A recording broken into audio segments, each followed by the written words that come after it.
EV sales in America have finally topped 1 million units in a calendar year, so let's dive into our top picks for 2024.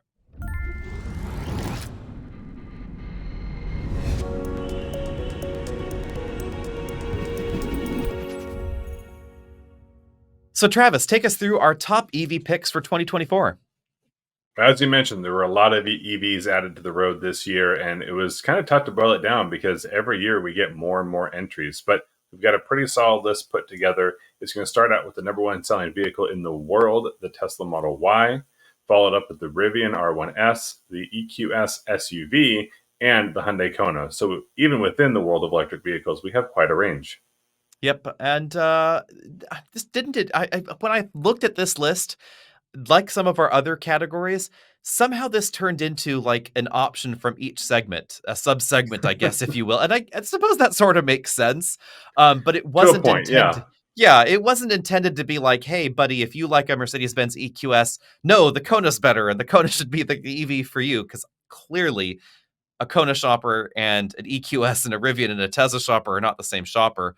But we did need to boil this down and decide like what is the best for what it's meant for. So let's take us through the list and starting prices here. Yeah, so I'd say let's start with the Tesla Model Y. Like you said, that is the number one selling vehicle in the world right now.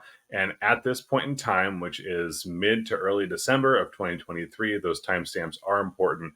You can buy a Tesla Model Y for $43,990.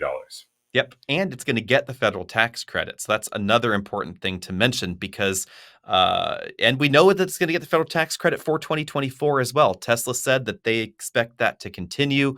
They're one of the only car companies that has actually mentioned that specifically.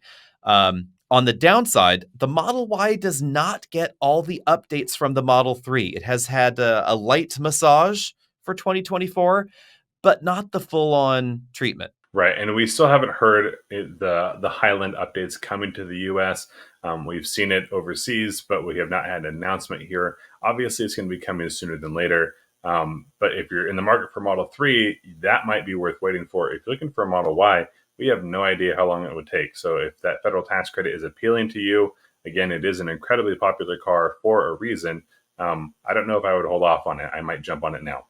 Yep, I think I probably would too. And that's kind of why it's on this list. We should talk about the rules. So we have to have been in one of these vehicles on our own for either a first drive or a full drive within the last calendar year.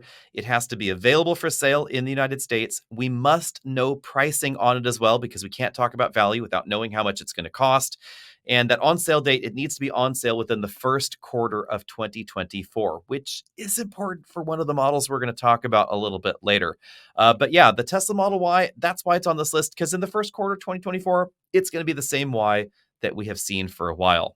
Yep, and we've done a video on the Model Y versus the Model 3, just talking about some of the pros and cons, and it turns out that that Model Y does everything the Model 3 does, but slightly more, and that comes in terms of cargo capacity, that's ride height, which a lot of folks really appreciate in that crossover segment. You know, all-wheel drive it feels like it's more built for all-wheel drive just because of the size.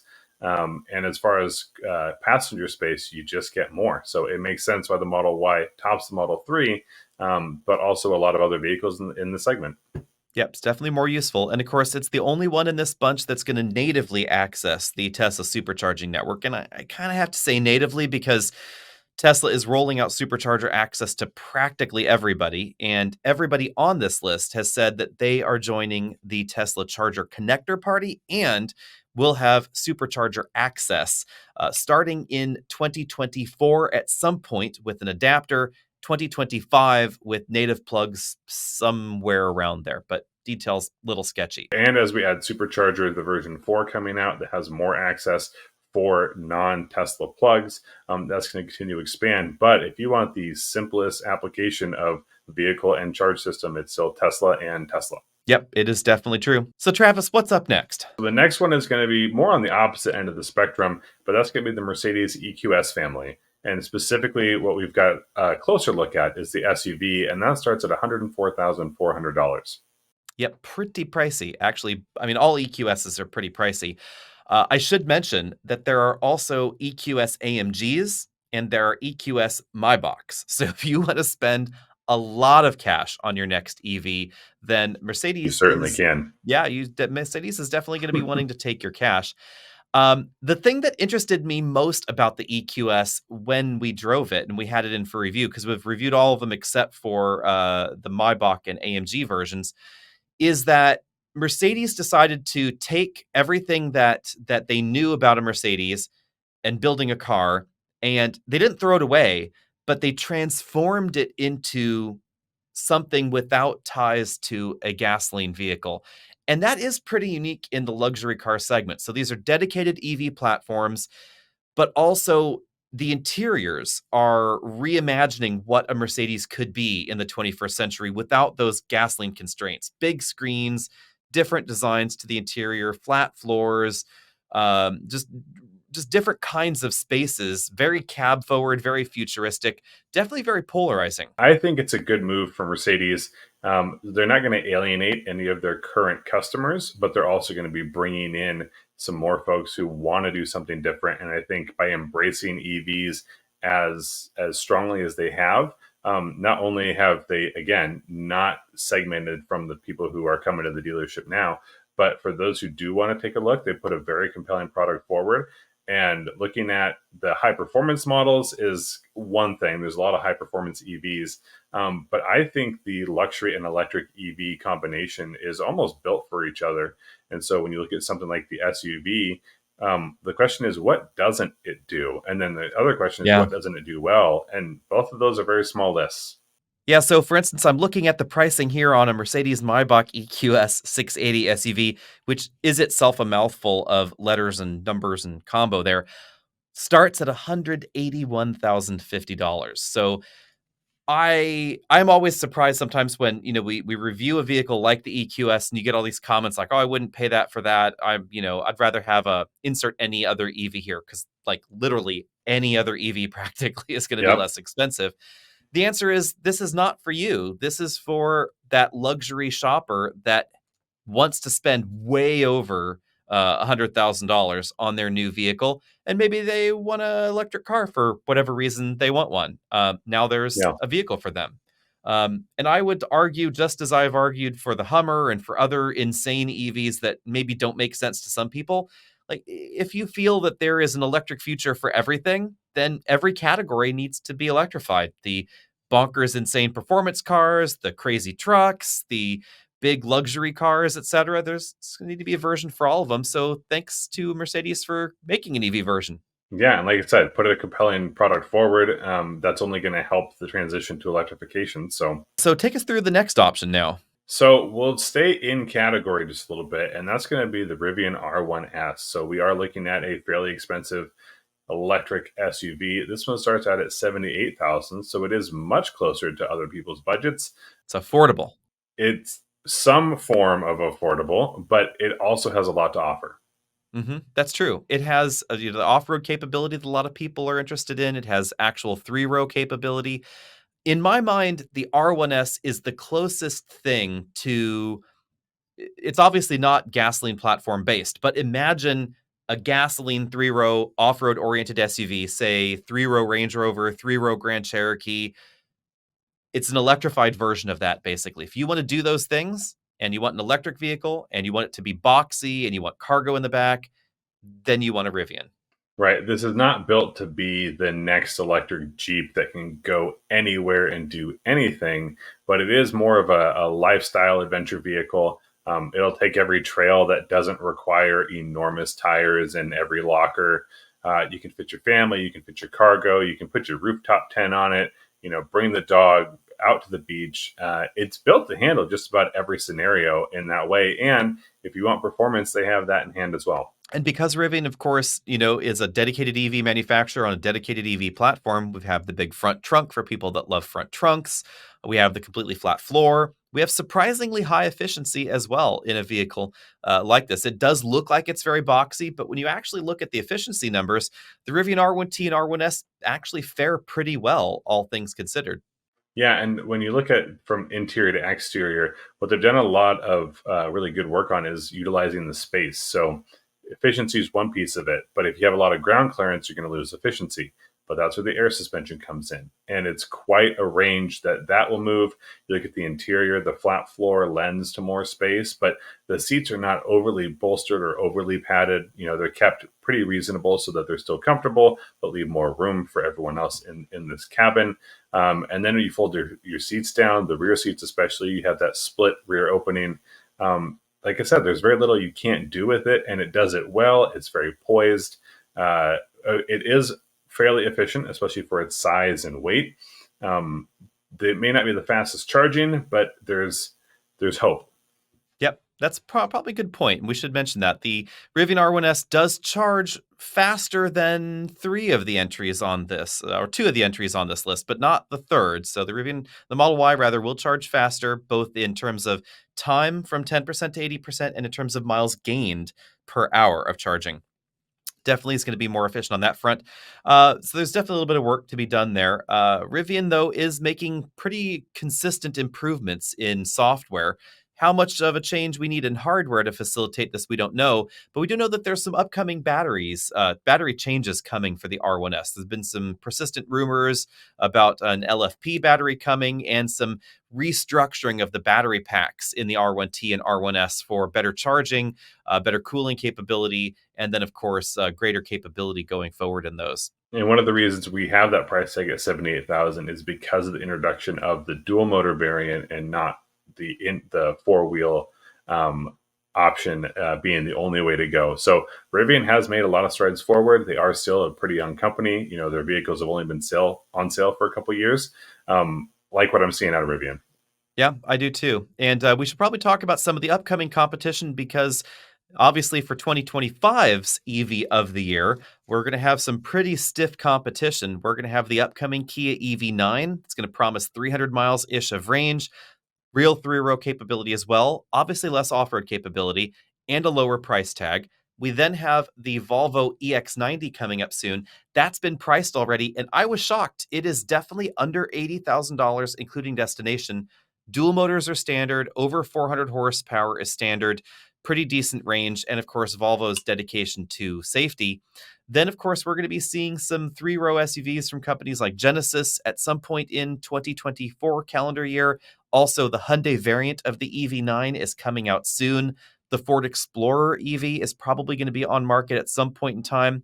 And then a little bit later, we should start seeing some three-row EVs from other companies out there as well. Say all those, and not to forget the likes of the Lucid Gravity, which we saw released just a few weeks ago, and the upcoming ID Buzz, which is a very different flavor, but a similar concept. Don't want to get too far away from it. The Rivian competition is coming. They've got a good head start. Hopefully they can continue to build on that. But we have one more on the list, and that is going to be the Kona EV, starting at $32,675. Definitely the cheapest on this list and the most different, I guess you'd say, because it is the only one on this list that only has a single motor. And that single motor is on the front, not on the back, where we would find the single motor in, everybody else's EVs, it seems these days. But the Kona is really practical. It is basically going to take the place of the Chevy Bolt and Bolt EUV in a way in North America, as far as being relatively decent range, relatively decent charging speeds, not fast, but decent. So really it's sort of that spiritual successor to what is currently one of the better selling non-Tesla EVs in the US. For sure. And what we saw in this version of the Kona, the updated version, is a much bigger model than we've seen previously. I'll admit, I've been a fan of the Kona. I like a small, reasonable, affordable, again, all things considered, package. And so to get a little bit bigger while not being terribly more expensive, you just continue to see increases in things like the range and the efficiency and the charging speed, especially in that value EV category.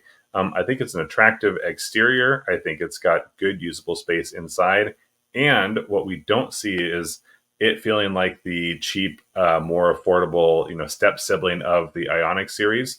Obviously, it's not the same, but the interior is a lot closer than it has been previously. And I think that brings everything together really nicely. Yep, and for the first time, this is now going to be available with two different batteries, right? Mm-hmm.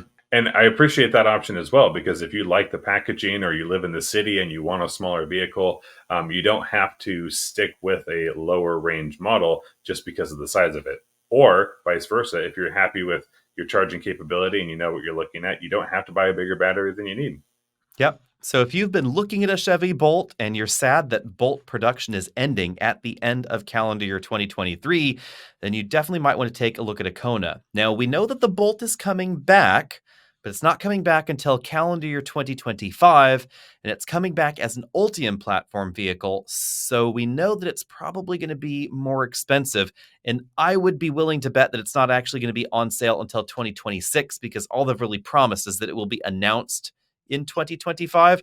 So if you're looking for one of these least affordable, or most affordable vehicles, least expensive EVs in this category in America right now, you have a choice along the lines of the Kona. It's closely related Kia Niro stablemate. I would actually say the Kona just slightly beat it out for me because of its availability of that less expensive trim and its newer, fresher design. We also have the upcoming Fiat 500e, which is going to be kind of interesting. We have the refreshed Mini EV as well. And we'll probably see a few discount EVs coming from other car companies, discount trims. We're seeing some car companies out there going, well, hey, we'll delete a motor. We might make this less expensive, that less expensive, but nothing quite in this price category. Yeah, and it's a strong option. It does feel a little more economy minded, and I appreciate that. Like you said, a lot of the EVs are rear wheel drive, but there is something about the efficiency of manufacturing and the simplicity of it all, plus the extra efficiency that you get, minuscule. But a lot of those front wheel drive EVs are just a little bit more efficient. And I think if you're really trying to watch the dollars, get a little more bang for the buck, never hurts.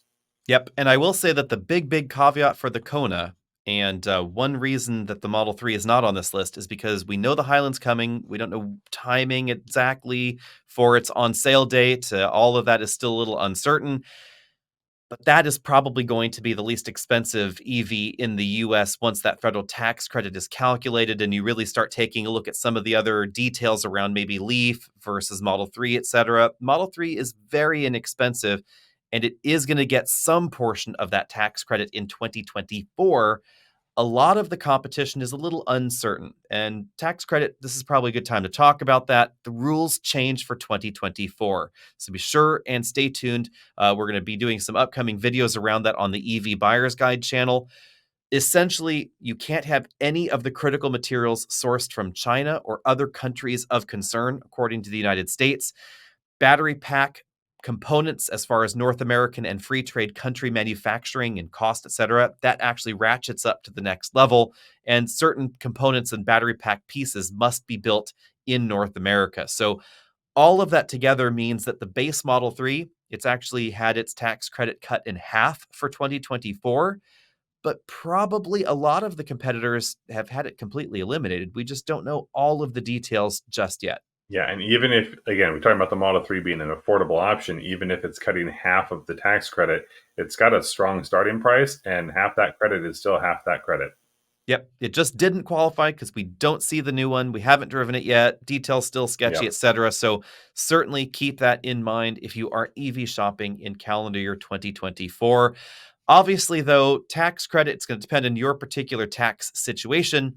And some of these car companies, if you lease the model, will pass along $7,500 worth of credit because the lease thing is kind of a weird EV loophole at the moment. We don't know if or when it will ever get closed. But if you are in a situation where either you're worried about your tax situation, whether you're going to qualify for that tax credit or not, if a lease is available and they're passing that on, that may be an excellent way to go. We also are still waiting on final details for the point of sale application of tax credits for 2024, because that is also something that is going to be possible.